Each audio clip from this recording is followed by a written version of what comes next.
Sophia, thank you so much again, and take it away. Thank you, Maud, and a warm welcome to everyone today who is joining us. Our Thursday at noon webinars have been guiding the small business community through various aspects of the COVID-19 drama, and now we are coming upon a topic that I know a lot of people have been waiting for, which is phase one reopening for the state of Oregon, which is going to start tomorrow, May 15th, for certain sectors.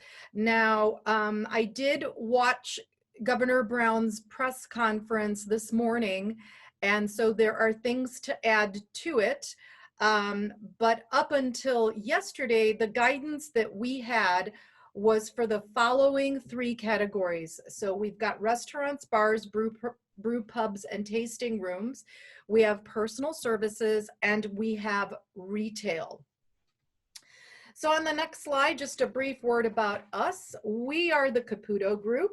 We offer your business complete support services in the areas of human resources, compliance, liability, payroll, benefits, that type of thing, so that you can be freed up to focus on your craft. We also support the industries that we serve through educational webinars and active participation in industry associations. So on the next slide, let's have a look at the current status of the situation. Like I said, those three sectors are slated for reopening tomorrow, but there was breaking news this morning from Governor Brown because childcare, gyms, transit, and summer camps were also cleared for opening today, and we are awaiting guidance for that to be handed down from the governor's office and also from the Oregon Health Authority. As of today, 28 counties were cleared for reopening, and that means that they met the criteria that we talked about in the last webinar and which I will reinforce today. So you can have a look at that list of counties there. As you can see, Jackson County, Josephine, Curry, Deschutes, and the whole list there, that is who is opening, who is cleared for opening. I have also included the link to the press briefing for you so that you can watch that independently. And what I will do is I will actually, oops, I thought I could send everyone. Well, I'm going to actually have a sheet with all of those links that I'm going to be sharing. Oh, thank you, Maud. Thanks for doing that. Yay. Great, great. So I want to make sure that people get those links in a timely manner because it is very much worthwhile to watch that press briefing and get the to get the news right from the horse's mouth there. Okay, so on the next slide, we've got required protocols across those three sectors. And so it's going to be a real balancing act for businesses that are reopening now. It is going to be an equilibrium between safety, compliance, and productivity, because essentially what these businesses are being faced with right now is teaching and reinforcing certain behaviors, not only in their employees, but in the clients and customers that come to visit their businesses, which have to be in place in order for that business to be open through the 3 weeks to take it to phase number 2. So there is going to be reduced capacity all across the board. So restaurants, salons, and retail are going to, they're being asked to define and to post their maximum capacity honoring the 6 foot in between social distancing criterion, and to think about that prior to reopening, to define it and to post that. So to use their social media, to do it through signage, and so on and so on. Any other way that they reach their client base. Signage is going to be very, very important, not only for employees, but also for the public. People are going to be really raring to go. And there is a little bit of fear that, you know, clients and customers are going to really flood and descend onto businesses. So crowd control needs to be in place prior to businesses opening. I've included the link there for some Oregon Health Authority pre-made signage, which is actually really good. It's a generic signage that businesses can use to you know, remind people about social distancing, to remind people about hand washing, to remind people about what the symptoms of COVID are, and so on and so on. So you can either make your own signs or you can use the pre-made signs from the Oregon Health Authority. Physical distancing measures are, oh great. Physical distancing measures are going to be key to this first phase.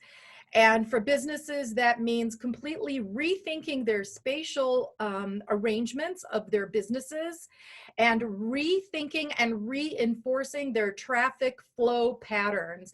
And of course, that's going to vary from sector to sector, and we will get into some of the differences in that later on in the presentation. All businesses reopening in phase 1 are going to be expected to provide personal protective equipment for staff. So at the very least, it's the, you know, either the paper disposable masks or the cloth masks, but that is definitely a requirement. The enhanced hygiene practices are definitely a requirement. And across the sectors, there will be some differences there. All businesses are being asked to thoroughly clean and disinfect their facility prior to opening. And all businesses will be required to immediately send home any employee exhibiting COVID-19-like symptoms. And those employees then would not be allowed to return until at least 72 hours after the cessation of symptoms without medication. So let's have a look at the next slide. So these measures on this page are strongly encouraged, but not required. And I think it makes a lot of sense for businesses to start going towards touchless payment systems and online ordering. As I was reading through these protocols, I could see that one of the main things is to reduce touch as much as possible, to reduce things that the public touches, that things that are touched repeatedly, like credit card pads, or those things where you sign with your finger, anything that is touched a lot in your business. You're going to be asked to find ways to reduce touching. Online ordering is also going to be something that is going to be encouraged quite a bit. Ordering your food ahead of time, making reservations ahead of time. Definitely wineries are being expected to take their clients and their guests via reservations. So that's going to be part of the wine tasting experience, at least in the first phases. Some businesses are going to need to think about offering personal protective equipment like masks for the public as well, especially in places like salons and personal services where physical proximity is impossible to avoid. You know, if you're having your mustache trimmed or somebody's waxing your eyebrows, you know, there's just no way to avoid that physical proximity. So some businesses like that will be strongly encouraged to provide PPE for the public. Clear plexiglass or glass or plastic barriers for cashiers or customer service sections are also being strongly encouraged. I think many of us have seen that already in retail establishments like grocery stores and hardware stores. Well, retail especially is being encouraged to adopt that measure. And then this last one here, I personally think makes a lot of sense. Businesses are being strongly encouraged to train and appoint a greeter or a host to very, very nicely manage customer flows and not only monitor, but model the distancing and hygiene practices that will be required for these first phases. So on the next slide, let's just have a look at what's going to be happening during phase one. So basically it's a 3-week trial period, okay? It's kind of like sticking your toe in the water before you put your foot in the water and then jumping into the water. So what needs to happen during these next 3 weeks of phase one? So the counties, because it's a county by county thing, okay?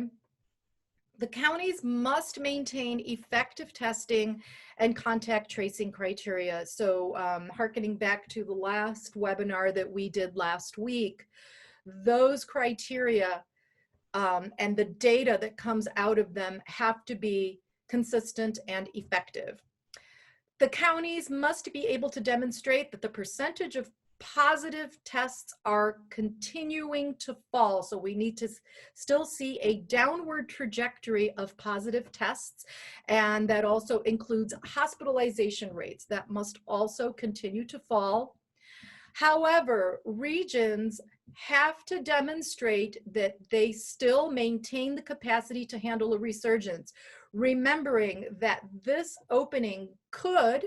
phase one opening could engender a resurgence of the virus, because now people are going to be in public spaces again, common areas with each other, albeit with social distancing, but the very real possibility of a resurgence is there. And so regions have to demonstrate the capacity to be able to handle a resurgence.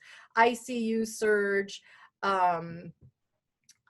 ample hospital beds, personal protective equipment, ventilators, all of that has to be verifiable by the state. And then and only then will the county be able to apply for phase two reopening clearance. So on the next slide, let's have a look at restaurants, bars, brew pubs, and tasting rooms. I'm just calling that sector 1 just for simplicity's sake. So here again, reinforcing the idea of distancing and occupancy. So those establishments need to take a look at what their current physical setup is within their establishment and determine what is going to be the maximum occupancy that they can have inside that establishment while keeping everyone 6 feet apart. So that might mean, you know, your tables have to be 6 feet apart. If you have booths, using only every other booth. There is a requirement that if there is counter seating, if it faces a bar, that there needs to be a plexiglass barrier, or if the counter seating faces a window, then that's fine, but there still has to be 6 feet between clients. Parties are to be limited to 10 or less. And so here, for example, in Ashland, there's talk of opening up the plaza to have more outdoor seating for restaurants. So that might be something interesting now, as soon as, as we're moving into the warmer seasons, to see more outdoor spreading out of tables. So for establishments where social distancing is not going to be very practical, those establishments are being encouraged to continue operating on a pickup or delivery basis. So for the employee requirements, in addition to all of the hygiene and personal protective equipment requirements, employees are going to be required to not handle food at all with bare hands, so using utensils and or gloves. Meticulous hand hygiene will be something that employees will be getting used to, and that includes, regularly scheduled calls for hand washing, more frequently placed hand washing stations around the establishment, and so on. Like that. And then gloves required for cleaning tasks and frequent changing of gloves in between tasks. So an employee might have wiped down the countertop with one pair of gloves, but then they need to throw that pair away if they're going to be handling food again. And then they need to put on a different pair of gloves if they're then going to be taking out the trash, and so on and so on. So those requirements are going to start to get a lot more meticulous. And then, of course, personal protective equipment by way of masks. A very, very strong employer consideration is to conduct a return to work training so that your employees are well aware of what is to be expected of them and how the workplace is going to fundamentally change, and how workflows are going to change, and how their relationship to the clients and the customers is going to change during these critical phases. And of course, that training needs to be reinforced regularly through meetings, and also with prominently posted, clear and easy to understand signage. People's behavior doesn't change overnight. We have to really reinforce that for them in order for them to operate in a way that is conducive to these phases being able to move forward. Okay, so on the next slide, how are your ops going to change in category number 1? Well, there's a curfew. Yay, everybody loves a curfew. So on-site consumption of food and drinks does end statewide at 10 p.m. There will be no more customer self-service options. So no salad bars, no self-serve drink stations, things like that. No preset tables. No karaoke, pool tables, or bowling, again, because these are high touch activities. And also karaoke is singing, usually very badly, but singing, which in effect aerosolizes the virus and helps to spread it. So that's a real huge health consideration right there. All customer contact surfaces between parties has to be disinfected.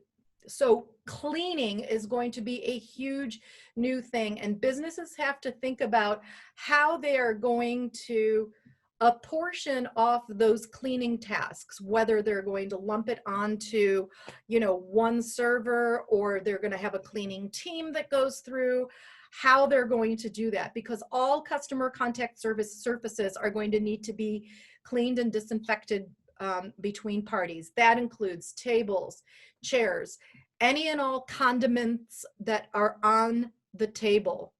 So like your ketchup and mustard, salt shakers, all of that needs to be sanitized. Menus, restaurants especially are being encouraged to go to either like a laminated menu, a single-use menu, or just simply, writing out your menu on a chalkboard or on a whiteboard. So here again, the big objective is to reduce touch, and things that people must touch have to be sanitized. I don't know, those of you who follow my Facebook page, Sophia Blanton with the Caputo Group, I posted an article on it yesterday about a lady who owns a restaurant in Ohio, and she put plastic shower curtains between each of her tables. They're see-through shower curtains so that people can still see each other, but that they can then be wiped down between parties. So yeah, so reducing touch and upping the sanitization of things that must be touched, that can't help but be touched. So here again, we are prioritizing single-use packets or disinfecting containers between parties. I talked about the counter and bar seating under those particular conditions, and the Oregon Health Authority guidance that you can download here contains really, really specific instructions and guidelines for this category 1. So I really encourage you to have a look at that. And then another thing that's going to be happening, guys, so get ready for this, is we're going to be asked to wait in our cars for our reservation to be called. And that will happen by text message, because we have to avoid people congregating within the establishment. We don't want people waiting in line. All right. Let's move on now to personal services, which quite personally, I can't wait to get to the salon. Oh my gosh. So salons, massage, tattoo, barber shops. Okay. Here is an area, like we were saying earlier, where, close personal contact cannot be avoided. So there have to be other mitigation, extra mitigation layers to this experience. One thing that both clients and providers have to prepare for right now is that each client has to respond to a pre-appointment questionnaire. So in order to get an appointment, you need to answer if you've had a fever, do you have a cough, have you been experiencing shortness of breath, have you been in close contact with anyone who shows these symptoms or who has had COVID-19 within the past 2 weeks. If the client answers yes to any of those questions, then that appointment must be rescheduled until 72 hours after the symptoms have been resolved without medication. And I know that that's a big requirement, and we're still waiting on guidance on how that's even going to be tracked.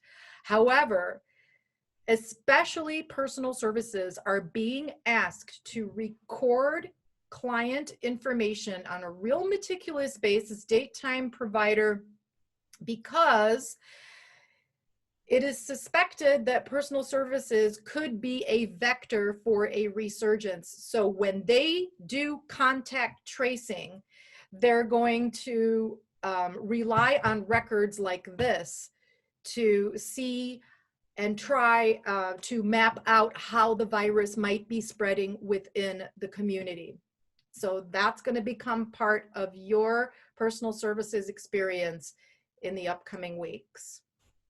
A strong recommendation for personal services is the use of a touchless infrared thermometer to check clients' temperatures upon entering the establishment. And if the client registers above 100.3 degrees, that client cannot be served, and they must be told very, very nicely that they need to go home and that they can come back 72 hours after their symptoms have been resolved without medication. And I've also given you a link. There's links for everything. Maybe Maud, at the end, you could copy paste the entire last page that has the resource links and just share that out to everyone. That would be great. Okay, so ops for personal services on our next slide here. So because in your typical salon, it's, people are paired off, client, provider, right? The number of clients and providers within any business has to be limited to make sure that there's 6 feet of distancing between the pairs. So you've got one person giving, you've got a pair having a manicure here and a pair having a haircut here. There has to be 6 feet of 6 feet of distancing between the pairs. People have to wait in their cars for their appointment to be called. There will be no walk-in appointments. To the extent possible, they are going to focus on having only one provider per client. So I'm not sure how that's going to work when they are flooded with people needing a haircut and a massage and a mani-pedi and a facial and all of that kind of stuff. I imagine it's going to be a real zoo the first few days. The whole waiting room experience in the salon is going to be a complete no-go during these first few phases. Why? Because there's too many things to touch. Magazines, seats, snacks, beverages, no product sampling, no touching of products that you don't plan to buy, that sort of thing, because salons especially are being asked to sanitize every single product on display. And that's a lot, okay? Clear signage needs to be posted listing the COVID-19 symptoms that also ask clients and employees to stay home if they're symptomatic. And again, these employees are going to need training and reinforcement in these new protocols. So I feel for them. I encourage all of us to have a lot of patience with these establishments as they take their first few steps towards normalcy. And I think it's incumbent on every single one of us to also educate ourselves to the extent possible about these protocols so that we don't unwittingly present a risk to the establishments that we will soon be returning to as well. Right there, that link is the full Oregon Health Authority Personal Services guidance. It's a pretty comprehensive document, and they have really tried to cover all angles. But you know how human beings are. The what ifs are going to start pouring in as well. So let's have a look on the next slide.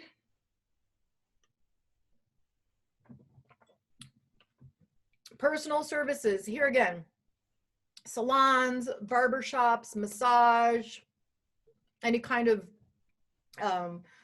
aesthetics, therapy, tattoo, that sort of thing. Hygiene, because of the close proximity between provider and client, is going to have to really be enhanced. all businesses in that sector are being asked to very, very thoroughly clean and sanitize their entire establishment, all surfaces prior to opening. They're being required to thoroughly clean and disinfect their restrooms and break rooms, removing all unnecessary items. Again, remembering the main thing is you want to reduce touch. They're being asked to provide adequate sanitary supplies to employees and clients. So hand sanitizer, tissues, masks, that sort of thing.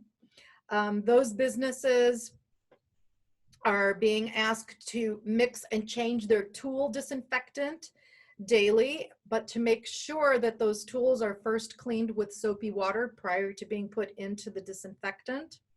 So here again, all workstation and treatment room surfaces,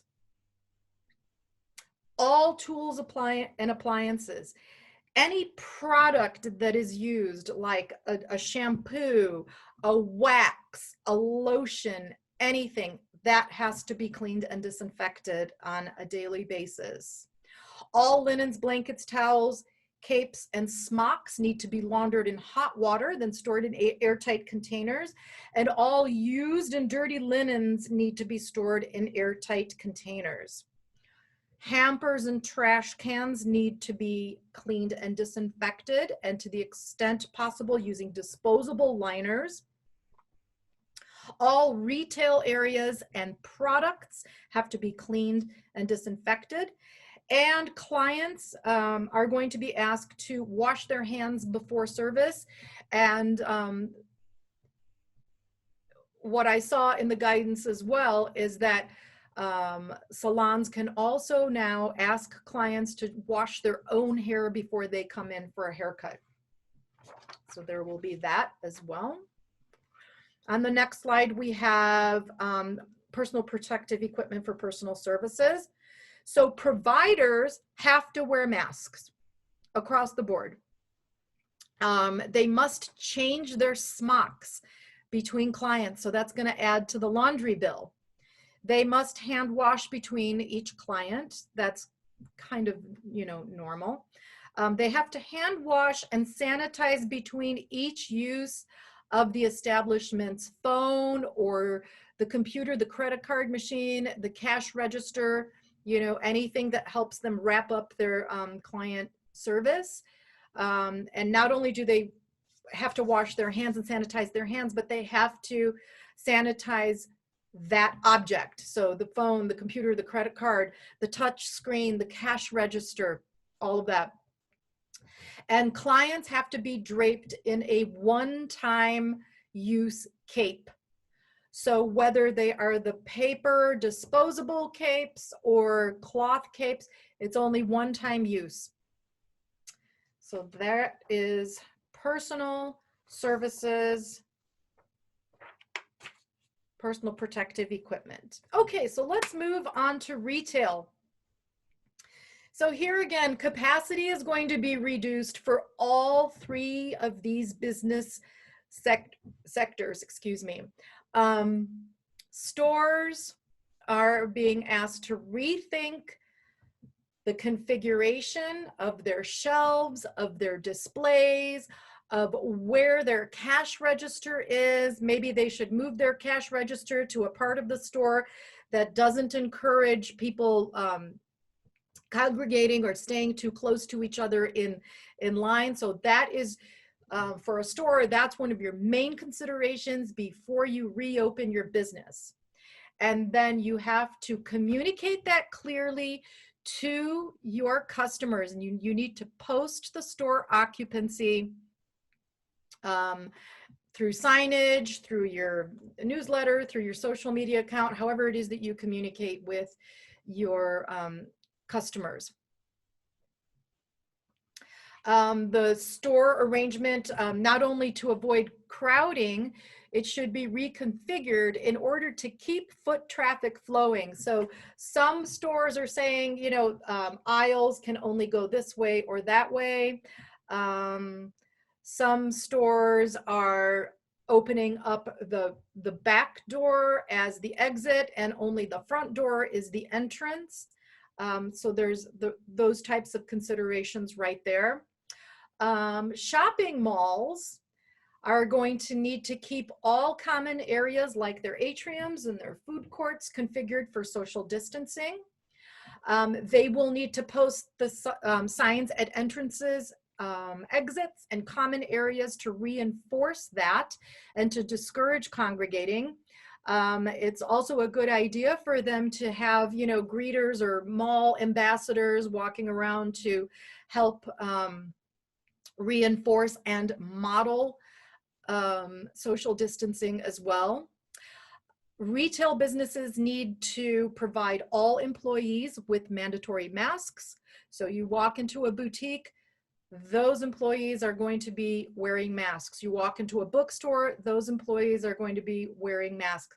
I don't know what bookstores are going to do, with people browsing and touching books. There's going to be a lot of sanitization. So Jordan, I'm definitely going to visit your store as soon as you reopen, because I'd love to just chat with you and get some of your ways that you've adapted, and see if you'd be willing to share your story. Oh, one-time glove use for all patrons. That's a great idea, Jordan. Good. Now, we've got a lot of ingenuity popping up there.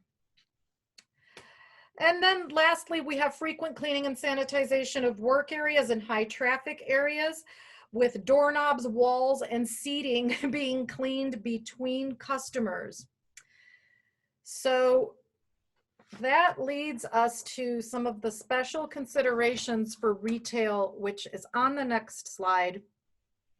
So, for example, Jordan is providing one-time glove use for his patrons, and establishments are being encouraged to ask customers to wear masks, to provide those masks for their customers. The clear plastic, glass, or plexiglass barriers for cashiers or customer service is a really good idea as well. I don't know if you're doing that, Jordan, but feel free to chime in if that's another thing. But I'll definitely visit you. Oh, you already have it. Oh, great. So here again, encouraging a one-way flow by marking the entrances and the exits and taking special care to not block fire exits. Using signs and tape on the floor to mark directions and reinforce social distancing. And then for boutiques, for example, they are being asked to consider whether or not to reopen their fitting rooms. So fitting rooms, again, are, it's a high touch situation. So on that link that is at the bottom there are some considerations for those fitting rooms. If an organization wants to reopen their fitting room, they are going to need to sanitize those fitting rooms between each customer, and also have a think about what types of things can be tried on and what types of things can't be tried on. So have a look at that link. Let's see. We've got hand washing before and after processing new items. So a new pack of shirts come in. The employees need to wash their hands prior to opening that package, taking the clothing out of the plastic bags, then tagging them, hanging them up on display, whatever it is they're going to do, and then they need to wash their hands again. So those are some of the special considerations for retail. So here again, now on this next slide, we have the additional resources for you. So Maud, if you would like to go ahead and copy paste that for everyone, I don't know if that whole page can be copy pasted. I thought I could do that. I had it all ready to paste, but oh, great. Thank you so much. And at the bottom there, I've included Governor Brown's press briefing for today, because I think you'll find it very, very informative. Thank you. Thank you so much, Maude. So next week, we have a very special guest. On the next slide, I'll show you. It's Deb Bridges with Safety Northwest. And they work with small businesses to make sure that they are in compliance with OSHA and workplace safety requirements. So Deb is going to be joining us in our weekly webinar next week to address Q&A workplace safety issues for phase 1 businesses. So please make sure to join us next week, and you can ask questions directly with Deb. And then finally, if you would like a free consultation about how your business can manage the mandatory employee sick leave for COVID-19 legislation, please visit us at that link. And then this webinar, including a copy of this slide deck, is available right at that second link. And so that is the extent of my presentation today. I think Maude can now unmute people and we can have a chat. Sophia, thank you again for all of your research. Man, it seems so complicated, but it sounds like we've got a lot of smart business owners who have a lot of ingenuity, and I'm pretty excited to see what comes of this. If anyone has any questions, comments about what they've been doing, I noticed that oh my gosh, Jordan unfortunately does not have a mic, but I do want to share that if you didn't see him posting in chat, that for his bookstore, he's utilizing gloves for all of his, one-time use gloves for all of his customers when they're handling the books. So that was, and also installed plexiglass shields. So I thought that was a pretty ingenious maneuver. Does anyone else have any other questions or comments or even ideas to share with folks? You're more than welcome to unmute yourself if you like.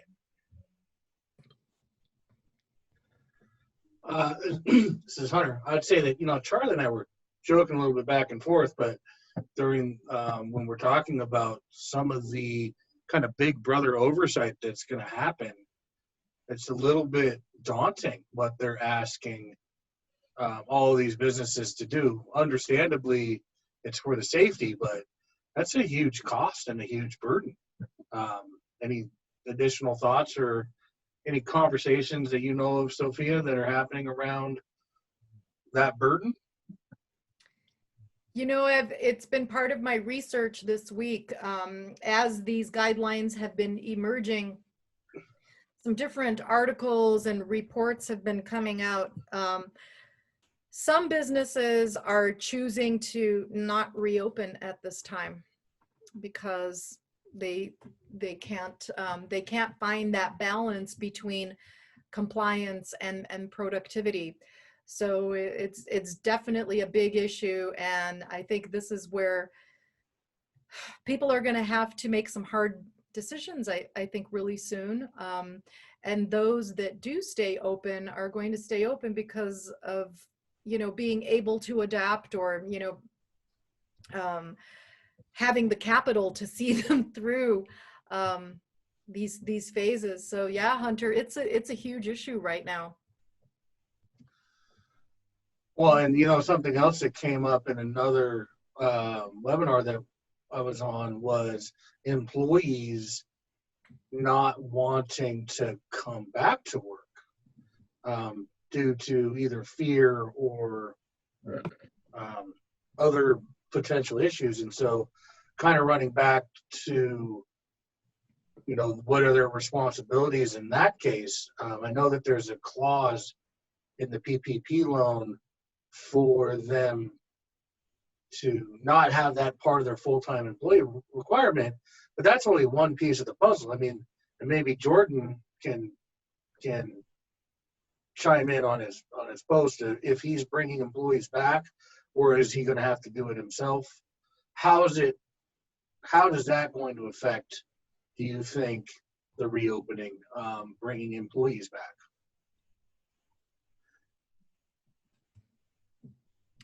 I know Jordan's, he doesn't have a mic. Well, I'm sure, yeah, he'll share. Yeah. He would have voluntarily, yeah. Oh, wow. Cool. So for folks who maybe didn't see in chat, what Jordan shared was that his staff has been working voluntarily in his business during the lockdown. So it's been on a volunteer basis. That is really amazing, yeah. I do think that other employers are going to have a hard time bringing people back, even in the service industry, immediately. I think that'll be a really hard hurdle for them to overcome. I know from someone yesterday on our brewers call or webinar said that they're having no problem with getting back of house people, which is generally the problem because you can't get back of house people, but their back of house people all want to come back. Front of house people all say, sure, I want to come back, but I want to be last. I just want to be last back. Make me last. And everybody can't be last. But yeah, front of house people is where the problem is going to happen, because it's a weighing of, it's a lot for them to go out and put themselves out there. Plus they might not be making as much money as they'd be making at home. And so that's going to be really interesting. It's understandable if you are concerned about being the individual who is in that direct contact and doing it often. I can absolutely understand. Yeah, who's at home, what's going on in the rest of your life that you might be exposing to something. Like, there's a lot to consider. Mm-hmm. Absolutely. Right. That's why this is going to be such a crucial phase. It's a real experimental phase, and the head of the Oregon Health Authority this morning, he put it in a really interesting way. I like the words that he chose. He said, reopening is a team sport. Well, we're getting some sports back then, right? Fantastic, Mom. Oh, that's great. But no, from the standpoint of that each of us has a part to play, and everyone's participation in the right way is going to count in this first phase more than ever, so I like that he said the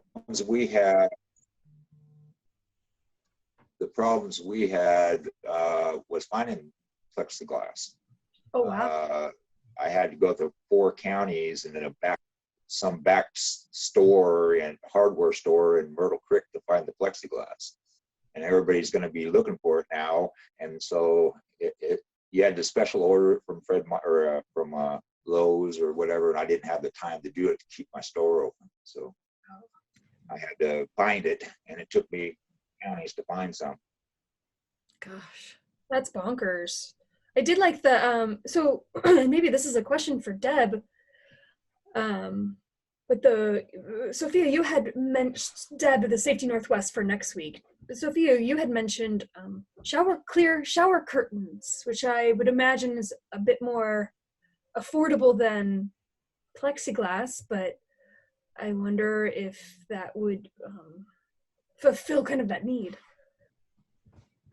Well, I know that this lady definitely used it as barriers between her tables at the restaurant. So, I'm going to just find product. You see those pictures I sent you, Sophia, of my shop?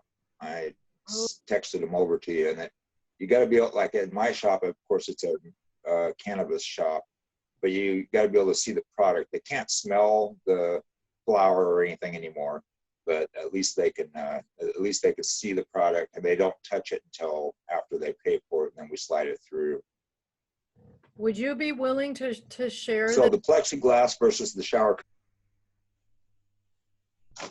I don't know how to do that. I'm kind of backwoods.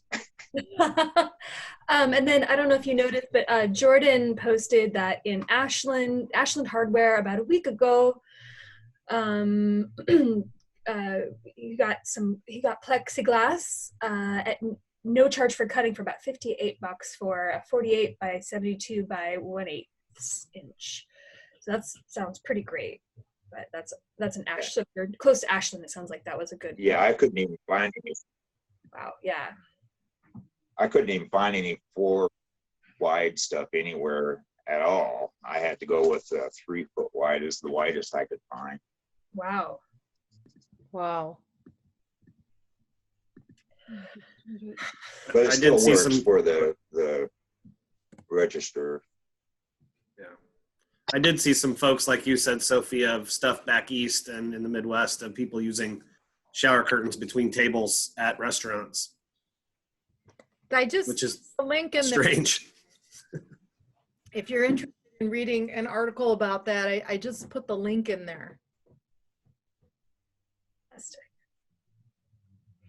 Well, folks, I just want to let everyone know that time's about 12:58. I want to respect everyone's time. This has been a fantastic conversation. Are there any more questions or comments or concerns, or just, ideas to share with folks to help everyone out? That you're more than welcome again to either post and chat or unmute yourself to share. Well, thank you everyone so much